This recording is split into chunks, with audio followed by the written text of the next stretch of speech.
très heureuse d'avoir assisté à la tenue de cette première réunion des investisseurs russes en France, à la suite de la création du club Russie par l'Agence française des investissements internationaux. La création de ce club témoigne de l'intérêt que porte la France à un renforcement des relations économiques, diplomatiques entre nos deux pays, et sa finalité est double. En premier lieu, il permettra d'entretenir un échange régulier entre les services de l'État et les milieux d'affaires qui sont invités à ces rencontres. Ce club permettra également aux investisseurs russes qui souhaitent s'implanter en France de disposer de relais qui, je l'espère, les encourageront dans leur démarche. Alors, j'ai été très heureuse et très intéressée de pouvoir échanger pendant près de 2 heures avec les représentants de 20 entreprises russes installées en France, très différentes les unes des autres, de l'énergie au numérique en passant par l'immobilier.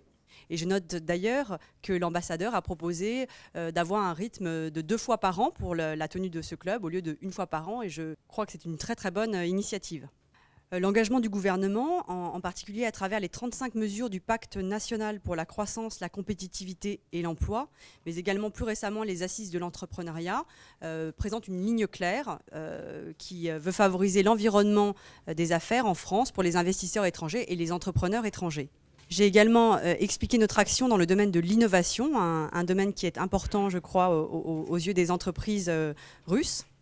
Depuis 1 an, le gouvernement français a mis la question de l'innovation et le soutien aux entreprises innovantes au cœur de la stratégie de compétitivité et de redressement de l'économie française. Je citerai comme exemple la création de la Banque publique d'investissement, dotée de 42 milliards d'euros, qui est la banque des petites et moyennes entreprises, des PME, et également la banque destinée au financement de l'innovation. J'ai également évoqué l'annonce par le président de la République de la création prochaine d'un visa entrepreneur destiné à faciliter et à accélérer les procédures de demande de visa pour des entrepreneurs étrangers qui souhaitent mettre leur créativité au service de l'économie française. J'ai également évoqué un certain nombre d'éléments de la politique fiscale, le renforcement du crédit d'impôt recherche, qui est l'un des plus généreux d'Europe et qui facilite l'installation d'équipes de recherche en France.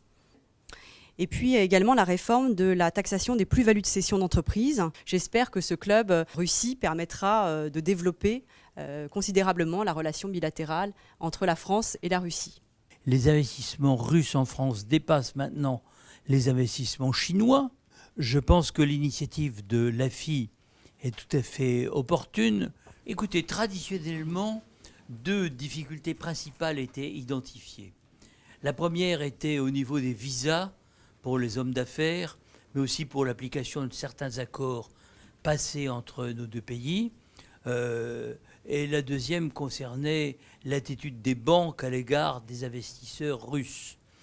Ces 2 points ont été évoqués lors de la visite du président de la République, M. François Hollande, à Moscou.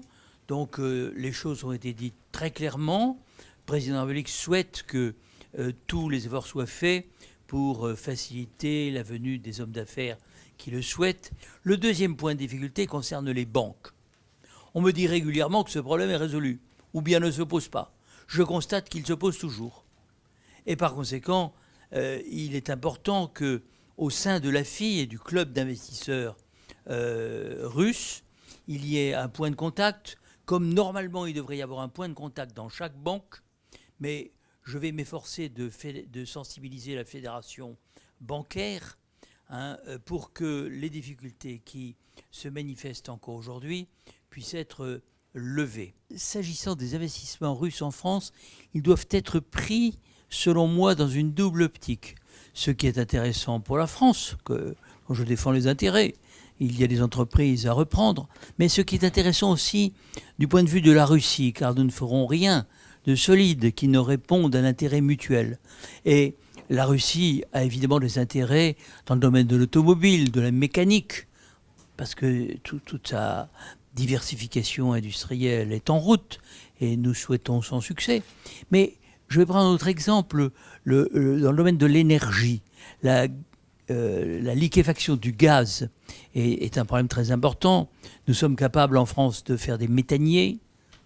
Nous sommes à la pointe mondiale dans ce domaine et il y a, j'en suis sûr, des perspectives pour des investissements russes. Nous devons avoir une ambition vaste pour l'avenir et de créer une très grande Europe dans laquelle nos entreprises pourront mutuellement se développer dans l'intérêt de tous. Quels pays sont mieux placés pour conjuguer l'intérêt et l'amitié que la Russie et la France.